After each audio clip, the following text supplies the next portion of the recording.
The Palestinian Authority Prime Minister Mohammad Shtayyeh announced the resignation of his government.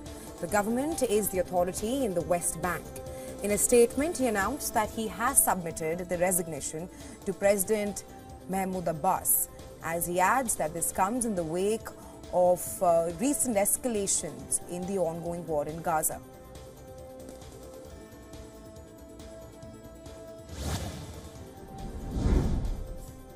Israeli Prime Minister Benjamin Netanyahu has vowed to push into Rafah. Netanyahu says any ceasefire deal will only delay the operations in the city. Reports suggest that 1.4 million displaced Gazans have taken shelter in Rafah. The Israeli leader says that total victory is the ultimate goal, and total victory is within reach once Israel begins the operation in Gaza.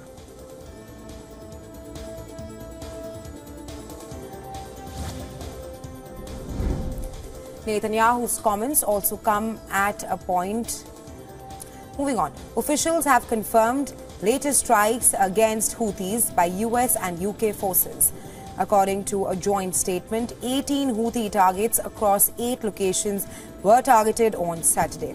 The targets include underground weapons, missile storage facilities, air defense systems, radars, and a helicopter.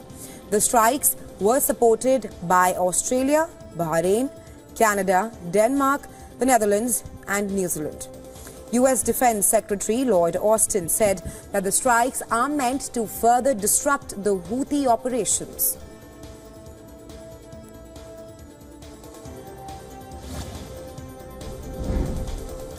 In Rem, Israeli family members and volunteers made a photo collage bearing the images of the victims killed in a music festival by Hamas militants. The initiative was launched by artist Amir, and the collage is made up of over 400 pictures of the victims. According to police, during the October 7th attack, 364 people were killed at the Nova Music Festival, and around 40 people were taken hostage by Hamas militants.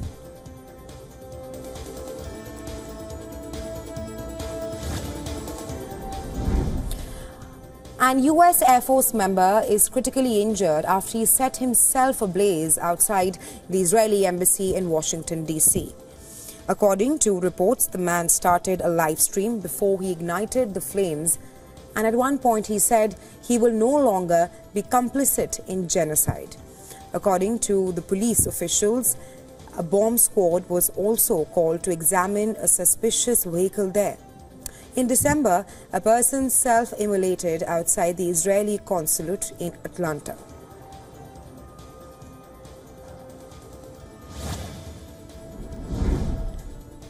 Ukrainian army says Russia launched 14 attack drones and a barrage of missiles at Ukraine, and the Ukrainian air defense systems destroyed 9 drones as well as 3 guided missiles.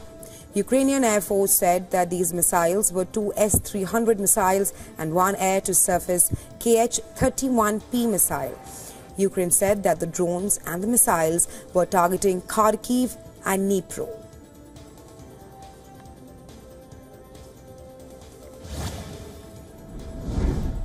A 23-year-old Indian has been killed in a missile strike in the Russia-Ukraine war. Indian colleagues of Hemal Mangukia, who hails from the Indian city of Surat, says he died in a missile strike on February 21st. His family thought he was working as a helper in Russia but did not know the nature of the job. Hemal's father has said that he spoke with his son on 20th of February and was informed of his death by a family member of another Indian. The MEA clarified that every case that was brought to the attention of the Indian officials has been strongly taken up with the Russian officials. Concerns have also been shared with the Russian embassy in New Delhi.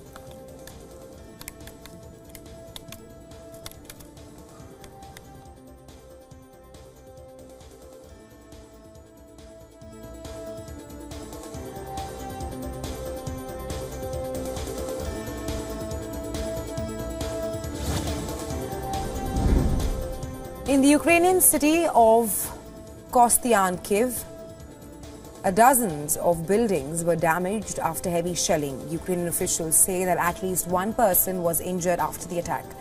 A railway station was turned into a complete ruin on Sunday.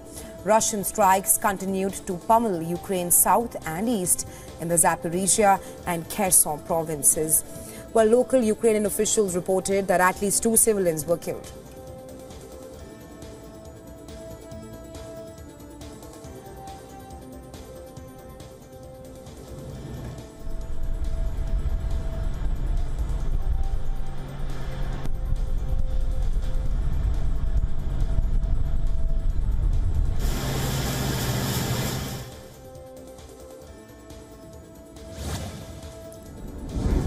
Seven NATO submarines from 6 NATO countries participated in the organization's largest and most complex submarine exercise in the Mediterranean.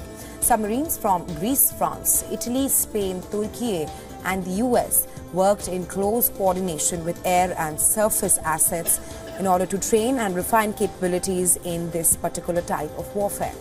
Officials say that the exercise aims to prepare NATO submarines to respond and adapt to any kind of threat below the sea surface. Reports also claims that the submarines will operate under the control of NATO Submarine Command.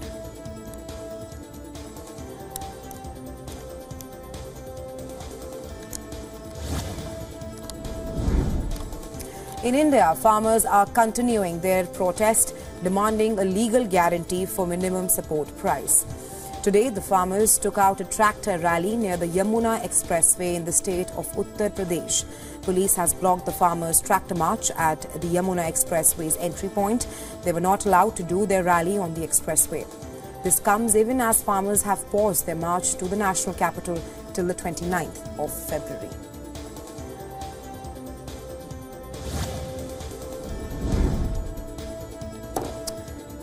In Belgium, farmers dumped tires on the streets of the Belgian capital before setting them on fire.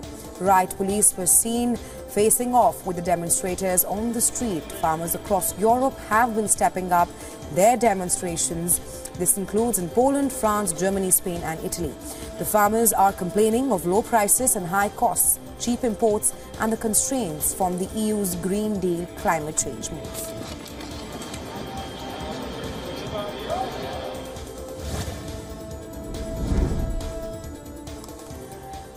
South Korean doctors are continuing their demonstrations against the government's plan to increase medical school admissions. Now, the government has warned them that doctors risk suspension if they don't return to work.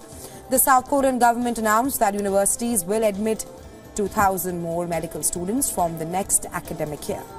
Hundreds of senior doctors held a rally near the presidential office in Seoul.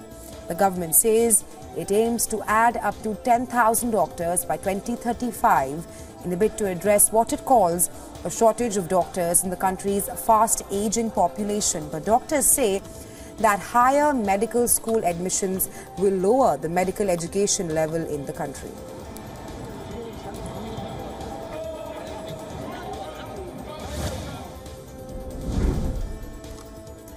Mexican officials rescued migrants who were attempting to cross the Rio Grande River in order to get into the U.S. state of Texas. A group of 5 migrants followed a Mexican man who tried twice to lead them across the river. On the second attempt, the river's currents swept the group downstream. After hearing the cry for help, Mexican National Guard and police rushed to the shore. Several of the migrants made it to the shore, but a woman from Guatemala remained missing. The city of Eagle Pass, Texas, is just across the Rio River. In the U.S. city, Texas Governor Greg Abbott has already begun constructing an 80-acre military base camp.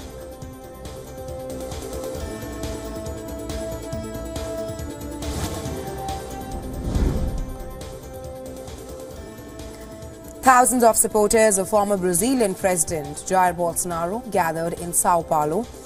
At Sao Paulo's iconic Paulista Avenue was flooded by supporters dressed in green and yellow. The far-right leader gave a speech on top of a truck.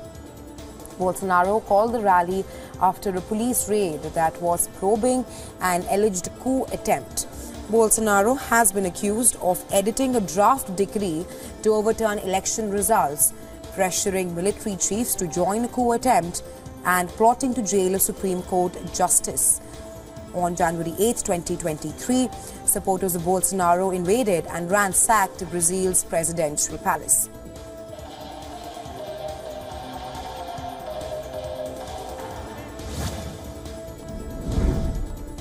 France's iconic Eiffel Tower has reopened its gates for tourists after a 5-day strike action. However, now the world-famous tourist spot is open for everyone after the tower's management announced a deal with the unions. Under the new deal, the parties will regularly monitor the company's business model and revenue, and the body overseeing it will meet every 6 months. The operator extended apologies to visitors caught in the strike action. Reports suggest that in 5 days, one of the world's best-known tourist sites lost some 100,000 admissions.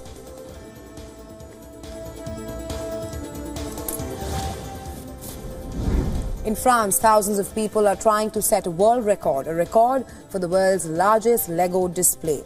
The giant Lego fresco depicts a ship called the Notre Dame. It is 21 meters long and 1.84 meters wide. However, the main aim is to raise funds for the restoration of the ship, which is estimated to be more than $315,000.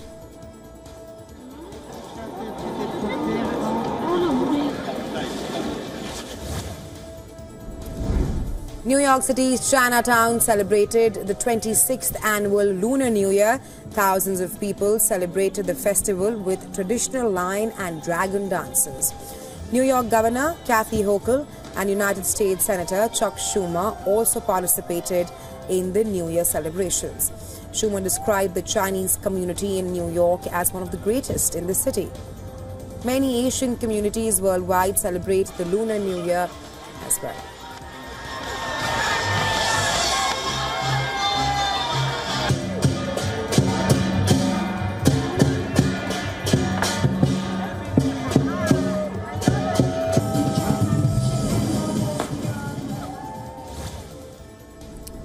Billionaire and tech tycoon Mark Zuckerberg revealed another skill that he possesses. Recently in Japan, the Meta CEO learned how to construct a sword. Zuckerberg created a traditional Japanese sword known as katana, single-edged blade with a long grip, and was used by Japanese samurai warriors. Zuckerberg made the sword from scratch with the help of a Japanese sword master. On his Instagram account, he shared the journey of crafting the weapon.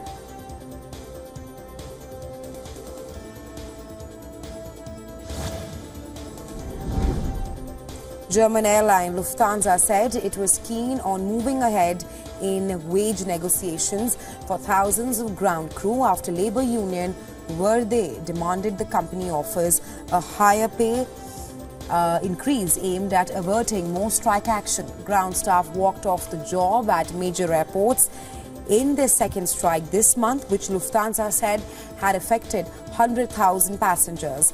The fourth meeting in the dispute over pay for some 25,000 ground staff ended fruitlessly on Thursday.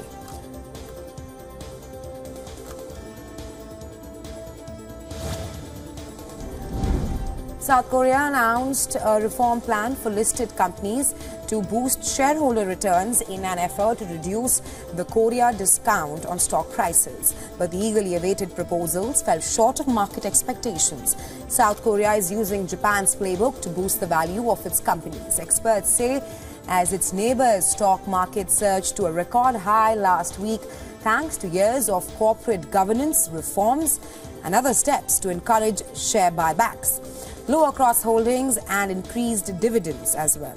Well, companies will now be able to refer to a detailed guideline set for release by the government in the first half of this year for the reporting plans.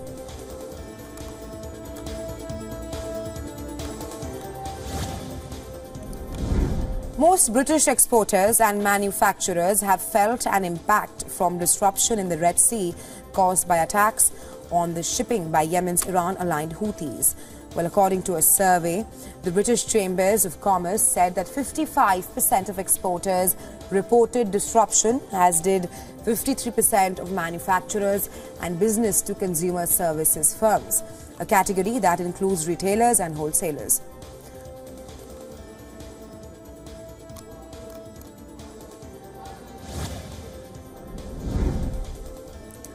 A futuristic idea of a laptop made its debut, a laptop with a transparent screen that combines AI and augmented reality. Technology company Lenovo launched the device ahead of the World Mobile Congress Tech Show, and that will take place in the Spanish city of Barcelona. Lenovo says the device will not be on the market anytime soon. But with the launch, the firm aims to show what the technology is capable of achieving in future.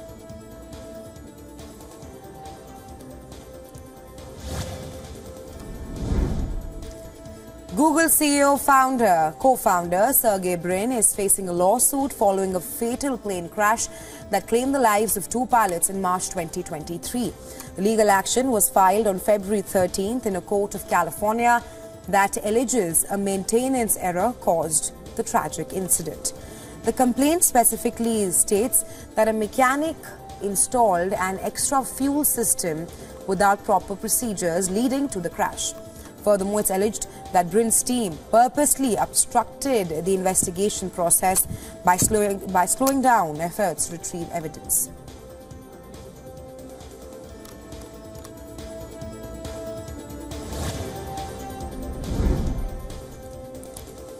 X, formerly known as Twitter, is expanding its audio and video calling features to all users and not just those with premium subscriptions. Well, initially launched for iOS users last year, the feature was limited to premium subscribers. However, with the recent update, all users can now make and receive calls through the app.